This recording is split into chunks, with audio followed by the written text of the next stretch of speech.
자, 히브리서 11장 30절 한 절 다 같이 우리 합독하겠습니다. 시작. 믿음으로 7일 동안 여리고를 도니 성이 무너졌으며. 아멘. 자, 오늘 말씀 제목 함께 읽겠습니다. 시작. 한계점에 다다랐을 때. 다시 한번 시작. 한계점에 다다랐을 때. 그 액체와 고체와 기체는 원래는 물질적으로는 다른 물질 같지만 사실은 원래는 또 하나의 물질이기도 합니다. 다만 이 액체 상태인 이 물을 이제 섭씨 이제 0도 이하로 이제 환경을 만들어주면 물은 이제 고체가 되는 거죠. 얼음이 되는 거죠. 그리고 이 물을 섭씨 100도 이상 또 끓여주면 어떻게 돼요? 물은 또 다 기체가 돼서 다 날아가는 거예요. 자, 이것을 열역학에서는 임계점이라고 해요. 임계점. 들어보신 적 있으실 거예요. 자, 액체와 이 기체의 상이 구분될 수 있는 최대의 온도, 압력, 한계라는 그런 의미를 갖고 있습니다. 한자로도 이렇게 찾아보니까 다다를 님자에 경계 계자를 쓰고 있더라고요. 어떤 변화의 지점에 다다르게 되었다라는 얘기죠.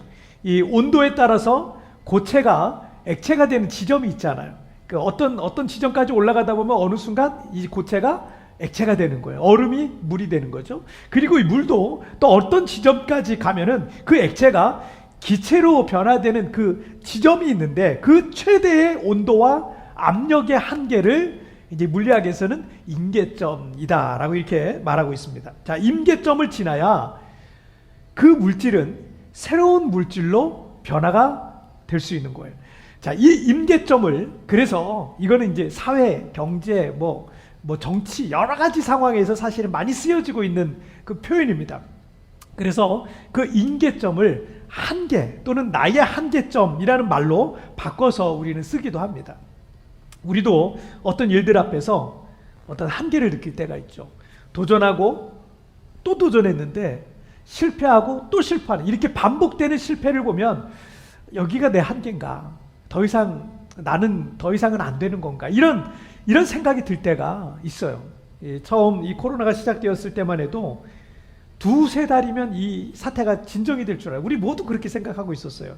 특히 여기서 이제 이 세부에서 이제 버티면서 근근히 사업의 명맥을 이어가는 분들은요, 언제쯤 이 관광객들이 또 이 학생들이 어학연수생들이 다시 돌아올까 인내했던 분들에게도 이젠 이 기다리기에 지쳐서 다 포기하고 싶을 만큼의 그 임계점이라는 곳이 아마 계속 지내다 보니까 임계점에 다다른 그런 분들이 아마 있지 않을까 이렇게 생각이 들어요.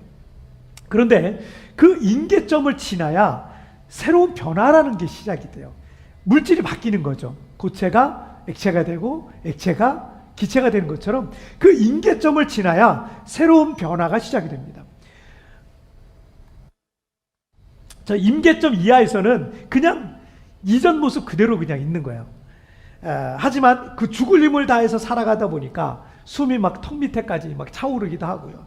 정말 죽을 것 같은 생각이 드는 그 지점, 즉 임계점에 이르렀을 때 액체가 기체가 되든 여러분 우리의 인생의 임계점이 이르렀다면 우리의 인생의 새로운 변화도 시작이 될 거예요. 여러분은 지금까지 최선을 다해서 지금까지 달려오셨을 거예요. 최선을 다했기 때문에 그만큼 숨도 차고 힘들 수도 있습니다. 하지만 그 임계점을 넘기도 전에 포기하면 나의 인생의 새로운 변화는 오지 않는 거예요. 여러분 갈라디아서 6장 9절 말씀을 제가 참 좋아하는데요. 우리가 선을 행하되 낙심하지 말지니 포기하지 아니하면 때가 이르면 거두리라 라고 말씀하고 있어요. 동트기 직전이 가장 어두운 법입니다. 시련의 강도가 세지면 세질수록 우리가 올라서야 될 정상은 점점 더 가까워지게 돼 있는 거예요. 우리의 임계점, 나의 한계점에 다다랐다고 느낄 때 우리에게 주시는 하나님의 말씀이 있습니다. 우리 첫 번째 주제부터 한번 볼까요?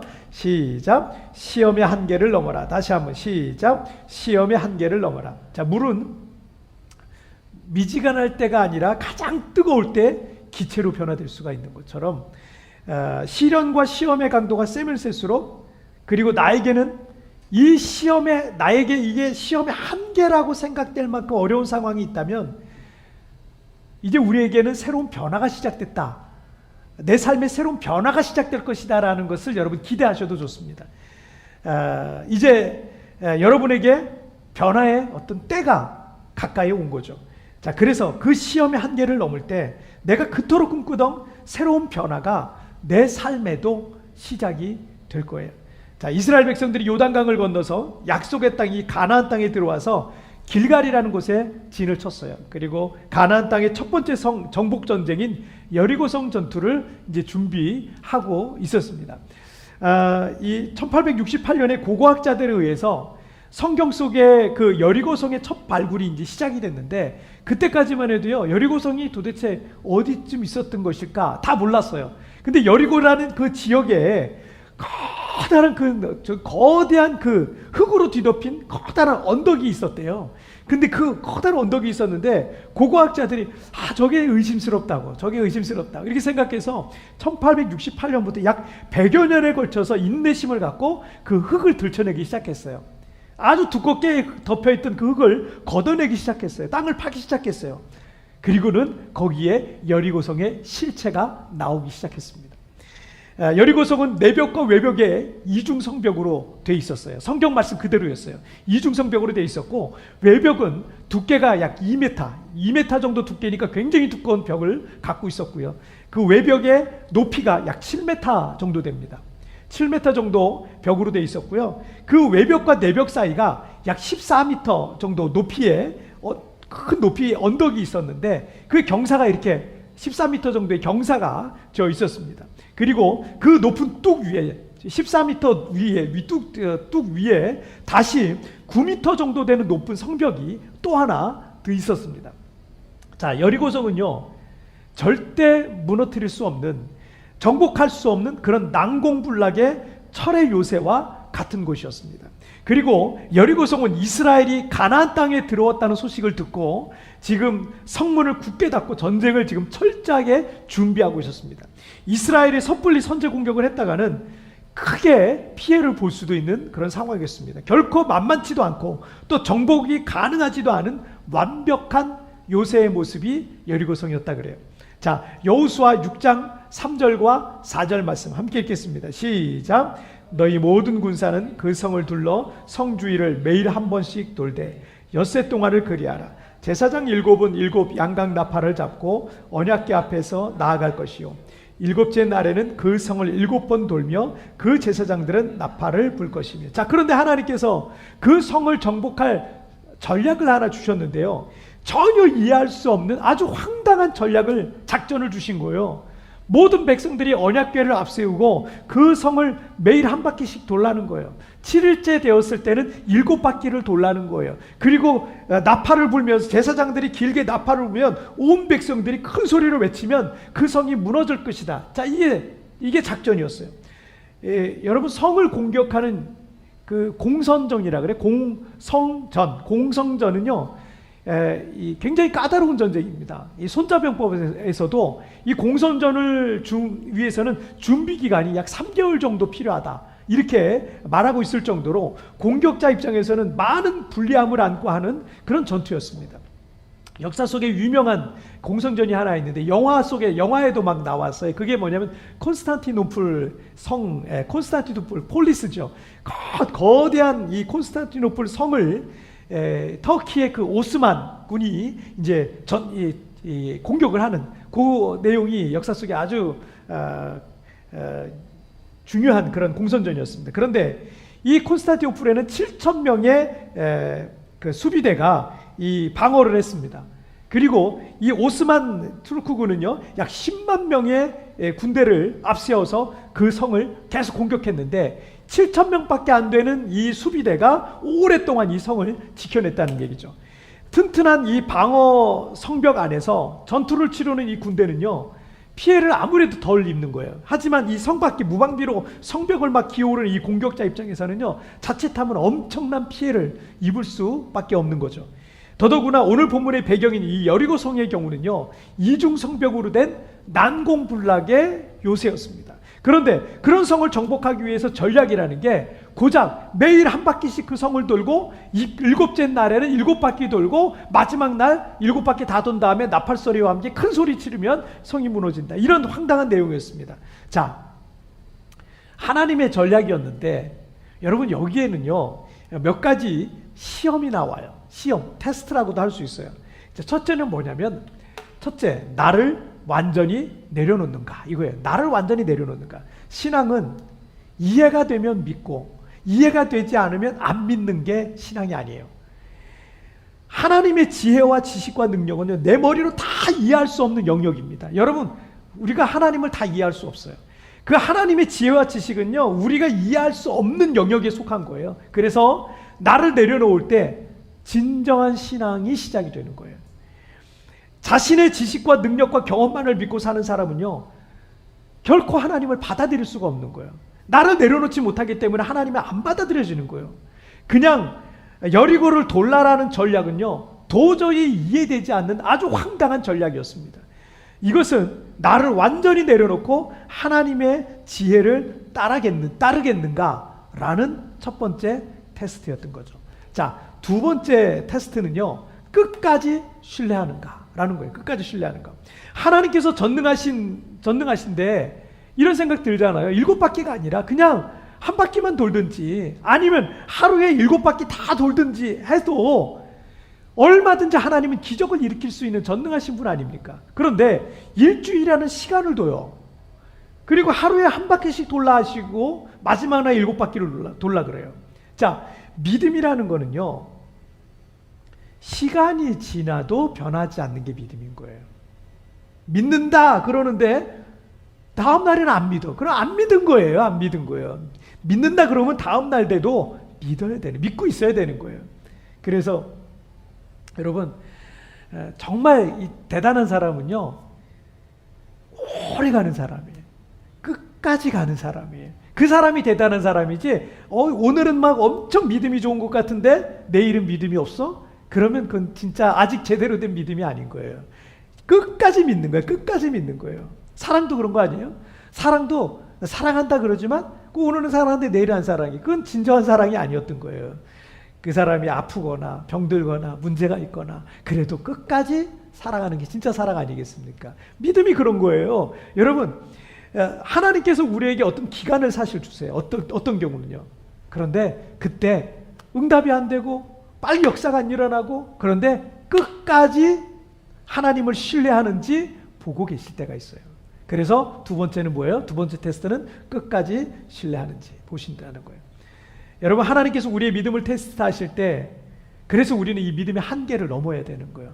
하나님께로부터 오는 시험도 있어요. 그 시험의 한계를 넘어야 되는 거예요. 때로는 하나님의 뜻이 다 이해되지 않을지라도 철저히 나를 내려놓고 주님의 뜻을 앞세워야 되는 거예요. 또 시간이 지나도 변함없이 주님을 신뢰하는 게 진짜 믿음인 거예요. 나도 예전에 중고등부 회장도 했고 청년부 회장, 교회 청년부 회장도 했다. 전도하다 그런 불신자도 만난 적이 있어요. 만났는데 여러분 과거에 얼마나 믿음이 뜨거웠는 게 중요하지 않아요. 왜냐하면 지금 그 믿음이 없다면 그는 그때 진짜 믿은 게 아니에요. 믿는 줄 알았던 거지. 지금 안 믿고 있잖아요. 자, 그런데 마귀 역시 우리의 믿음을 무너뜨리기 위해서 우리를 시험하기도 합니다. 마귀는 어떻게든 우리의 믿음을 흔들어 놓습니다. 하나님과 멀어지게 만든 그게 마귀가 하는 짓이에요.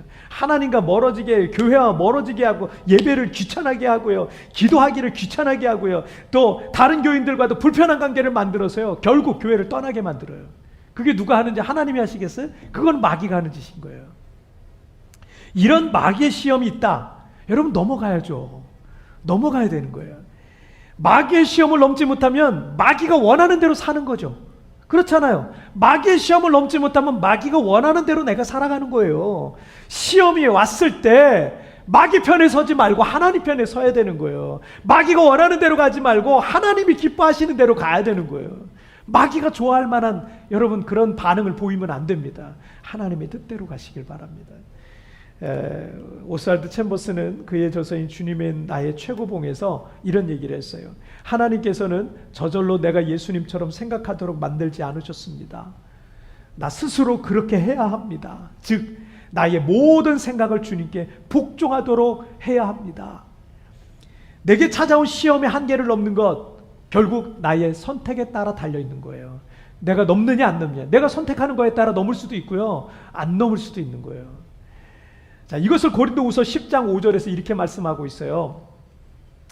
하나님을 아는 것을 대적하여 높아진 것을 다 무너뜨리고 모든 생각을 사로잡아 그리스도에게 복종하게 하니. 시험의 한계를 넘어가는 것은 간단합니다. 내 안에 높아진 교만한 마음들 다 예수 그리스도에게 굴복시키면 되는 거예요.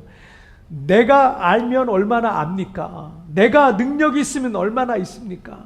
여러분, 우리 코로나 기간에 얼마 많이 경험하지 않았어요? 눈에 보이지 않는 바이러스가 내 안에 들어오면 그냥 꼬꾸라지는 게 연약한 우리 인간이에요. 뭘 많이 배웠고 뭘 많이 할 줄 알고 뭘 어떤 능력이 많고 어떤 지식이 많고 많이 배웠고 아무 소용이 없어요. 한순간에 꼬꾸라집니다. 한순간에. 그게 연약한 우리예요. 내 안에 높아진 마음들을 여러분 우리 주님 앞에 복종시키시길 바랍니다. 하나님 앞에 내 마음을 자꾸 굴복시키셔야 돼요. 이 시험이 하나님께로부터 온 것이든 혹은 마귀로부터 온 것이든 또는 세상으로부터 온 염려든 그 시험의 한계를 넘어가시길 바랍니다. 그 나의 한계를 넘어야, 그 임계점을 넘어야 내게 새로운 변화가 시작이 되는 거예요. 그걸 넘지 못하고 꼬꾸러지기를 반복하면요, 나는요 그 임계점을 못 넘기 때문에 나는 늘 그 상태에 머무는 거예요. 늘 거기에 머무를 수밖에 없는 거예요. 이걸 넘어야, 이거를 넘어가야, 그 시험을 넘어가야 우리의 삶의 새로운 변화들이 시작이 되는 겁니다. 자, 우리 두 번째 주제 보실까요? 시작. 순종의 한계를 넘어라. 다시 한번 시작. 순종의 한계를 넘어라. 자, 여러 가지 시험이 왔을 때 그것을 넘어갈 수 있다면 그는 영적으로 이제 성장한 거라고 볼 수 있어요. 자, 그런데 시험의 한계를 넘은 사람들이 두 번째로 넘어야 될 게 뭐다? 그게 순종의 한계를 넘어야 되는 거예요. 여호수아 6장 5절 말씀 우리 함께 읽겠습니다. 시작. 제사장들이 양각 나팔을 길게 불어 그 나팔 소리가 너희에게 들릴 때에는 백성은 다 큰 소리로 외쳐 부를 것이라. 그리하면 그 성벽이 무너져 내리리니 백성은 각기 앞으로 올라갈지니라 하시매. 자, 하나님께서 여리고성을 돌라고 했지만 여호수아를 통해서 그 말씀을 전해 들은 이스라엘 백성들이 얼마나 황당했겠어요. 여호수아에게 찾아와서 그랬을 거예요. 혹시 뭐 하나님의 메시지를 잘못 들은 거 아니냐고. 그게 무슨 말이냐고. 이해가 안 된다고. 왜 그렇게 하냐고. 만약에 여리고성을 성 밑에 돌다가 성 위에서 적들로부터 공격받고 그러면 어떡하냐고. 우리 다 위험에 노출돼 있는데 다 죽으면 어떻게 하냐고. 이거 너무 무모한 거라고. 누군가는 와서 그렇게 분명히 얘기했을 겁니다. 그리고 그렇게 성을 돌다가 일곱째 날에는 온 백성이 큰 소리로 외쳐 부르라고 하셨는데 아무 일도 안 일어나면 어떻게 하냐고. 얼마나 창피하냐고. 자, 여러분, 우리는 이해되지 않으면 믿지 못하고, 믿지 못하면 순종할 수 없는 거예요. 그리고 이게 연결돼 있어요. 이해되지 않으면 믿지 못해요. 믿지 못하면 순종하지 못해요. 우리는 눈으로 보고 귀로 듣고 손으로 만져보고 직접 경험해봐야 믿는 경향이 있어요. 사람은. 우리는 이처럼 늘 순종의 한계를 만납니다. 순종하지 못하는 데에는 여러 가지 이유가 있어요. 그 한계점에 만났는데 그 한계점을 못 넘고 계속 거기서 꼬꾸라지고 있는 거예요. 순종하지 못한 이유 다 있어요. 하지만 순종한 사람만이 여러분 하나님의 기적을 맛보는 거예요. 순종의 한계를 넘은 사람만이 하나님께서 내 삶 속에 역사하시는 것을 경험하게 될 거예요. 순종의 한계를 넘을 때 비로소 내 삶에도 하나님의 능력이라는 것이 내 삶의 일상 속에 나타나게 되는 거예요. 종교개혁을 일으켰던 마틴 루터가 참된 신자는 왜라는 의문을 십자가에 못 박고 의문 없이 순종하는 사람이 참된 믿음의 사람이다 라고 말했어요. 순종의 한계를 넘는 거 사실 이것도 간단해요. 정말 간단해요. 왜라는 의문이 들 수 있잖아요. 하지만 그것도 성경이면 아멘 하는 거예요. 그것이 하나님 말씀이면 순종하는 거예요. 모든 의문을 십자가에 못 박고 의문 없이 순종하는 것, 그것이 진실한 믿음의 성도의 모습이라는 거예요. 10년 전쯤에 어떤 항공사의 광고 카피 문구에 이런 거 있어요. 어디까지 가봤니? 이런 거 있었어요. 어디까지 가봤니? 라는 게 있었는데 이게 마케팅에 있어서 이 데이트를 쳤어요. 그래서 그 회사의 매출이 엄청나게 올랐던 적이 있었습니다. 여러분, 세계 구석구석을 돌아다니면서 직접 보고 경험한 사람과 그냥 머리로만 알고 있는 사람은 차원이 다르겠죠. 그죠? 직접 보고 가서 만져본 사람은 좀 다를 거예요. 여러분, 이 카피를 우리의 믿음에 한번 적용해서 질문 드릴 수 있을 것 같아요. 여러분은 어디까지 순종해 보셨습니까? 여러분은 어디까지 순종하고 계십니까? 하나님께서 10년 전에 저에게 필리핀 세부에 이제 사명을 주셔서 이제 부르셨잖아요. 저와 저의 가정은 순종해서 여기 이제 왔어요. 저에게도 이 미션에 순종하기까지 제 안에 있는 많은 두려움과 염려 같은 것들을 넘어서야 되는, 저에게도 그 한계죠. 그 한계에 어떤 한계들이 있었어요. 하지만 순종하여서 이곳에 오지 않았으면 경험해 보지 못할 만한 일들이 순종할 때 경험되어지더라고요. 순종해서 가보세요. 그러면 거기서 맛보고 경험하는 것들이 있어요. 거기서 일하시는 하나님을 만나게 되실 거예요. 하나님께서 아브라함에게 아들 이삭을 번제로 바치라 했을 때 그는 아들을 번제로 바치려 했죠. 하나님께서는 그의 마음을 받으시고 그를 모든 믿는 자의 조상이 되게 하셨습니다. 아브라함의 아들 이삭에게 하나님께서 기근 때 그 땅을 떠나지 말라고 말씀하셨어요. 기근이 당장 들었는데 그걸 떠나지 말라는 거예요. 그리고 그 땅에서 농사를 지으라고 했는데 이삭이 순종합니다. 순종하기 어려운 거잖아요. 순종해요. 순종했더니 100배의 축복자가 되었다는 것을 우리는 성경을 통해서 보고 있습니다. 여러분 히브리서 11장 30절 말씀 함께 읽겠습니다. 시작. 믿음으로 7일 동안 여리고를 도니 성이 무너졌습니다. 자, 이스라엘 백성들이 시험의 한계, 순종의 한계를 넘어서 여리고성을 돌았을 때 난공불락인 여리고는 무너져서 내렸던 거예요. 시험의 한계를 넘는 사람이 기적을 경험하고요, 순종의 한계를 넘는 사람이 그 기적을 경험하게 돼 있는 겁니다. 이 시험의 한계를 넘지 못하고 기적의 한계를 넘지 못하니까 그 임계점을 못 넘으니까 그 다음 기회에 새로운 변화가 안 나타나고 있는 거예요. 내 삶이 왜 어떤 사람은 이런 간증도 있고 어떤 사람은 이런 간증도 있는데 왜 내 삶에는 그런 간증이 없지? 여러분 임계점에서 내가 넘어가지 못하고 있는 거예요. 계속 거기 걸려 있는 거예요. 그리고 그 밑에서만 있는 거예요. 여러분 시험의 한계와 순종의 한계라는 것은 우리의 한계이죠. 어쩌면 우리 힘의 한계고요, 우리 의지의 한계고 내 능력의 한계일 겁니다. 그게 내 힘으로는 안 되는 거죠. 내 힘과 지식과 이해와 능력으로는요, 어쩌면 나는 그 한계를 넘을 수 없을 거예요. 그런데 히브리서 11장 30절에서 그들이 여리고를 돌 수 있었던 그들이 여리고를 돌 수 있었던 힘이 뭐라고 말씀하고 있습니까? 믿음으로 해요. 믿음으로 7일 동안 여리고를 돌았더니 그랬더니 그 성이 무너져 내렸다라고 말씀하고 있습니다. 그 힘은 믿음입니다. 나는 없어요. 내 의지는 그렇게 안 돼요. 내 능력은 그게 안 돼요. 그러나 십자가를 의지하고 예수님을 의지하고 하나님을 의지하는 그 믿음으로 나는 하겠습니다. 나는 못하지만 하나님 나를 도와주시면 할 수 있습니다. 그렇게 자신의 삶을 하나님께 맡겨버리는 거예요. 나에게는 한계일 수 있어요. 그러나 믿음으로는 가능합니다. 믿는 자에게는 불가능이 없습니다. 제가 참 좋아하는 A.W. 토저 목사님이, 이분은 20세기 선지자라고 불리는 분이죠. 이 목사님이 십자가에 못 박혀라 라는 책을 쓰셨는데 그 책에 이런 말씀이 있어요. 예수님의 제자들이 자신을 완전히 비우고 하나님 앞에 섰기 때문이다. 그들은 오직 하나님께만 공간을 내어드렸다.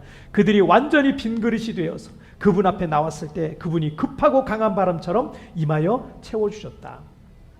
오순절 다락방에 있었던 그런 초자연적인 어떤 역사들, 제자들에게 하나님의 기적적인 역사들이 나타났던 것은 그들이 자신을 비우고 하나님 앞에 섰고 오직 하나님께 자신의 공간을 내어드린 빈 그물이 되었기 때문에, 빈 그릇이 되었기 때문에 하나님이 그런 역사를 이루셨다는 거예요. 여러분, 우리가 시험의 한계를 넘지 못하는 것, 그리고 순종의 한계를 넘지 못하는 것도 우리 안에 내가 너무 가득하기 때문이 아닙니까? 내 안에 내가 너무 가득하기 때문에 하나님이 채우실 수가 없는 거예요. 하늘의 것을, 새로운 것을 채우실 수가 없는 거예요. 내 속에 아직 내가 너무 많기 때문에, 내 생각과 욕심이 너무 가득하기 때문에 하나님이 하실 일이 없는 거예요. 나를 비우기 시작하면 하나님은 내 안에 비어진 만큼 채워주시기 시작합니다. 하나님께 내 공간을 내어드릴 때 내 삶은 하나님의 역사가 될 줄 믿습니다. 자, 오늘 말씀 정리해 볼게요. 두 가지 말씀 나눴죠. 함께 읽겠습니다. 시작. 시험의 한계를 넘어라, 순종의 한계를 넘어라. 다시 한번 시작. 시험의 한계를 넘어라, 순종의 한계를 넘어라. 아멘.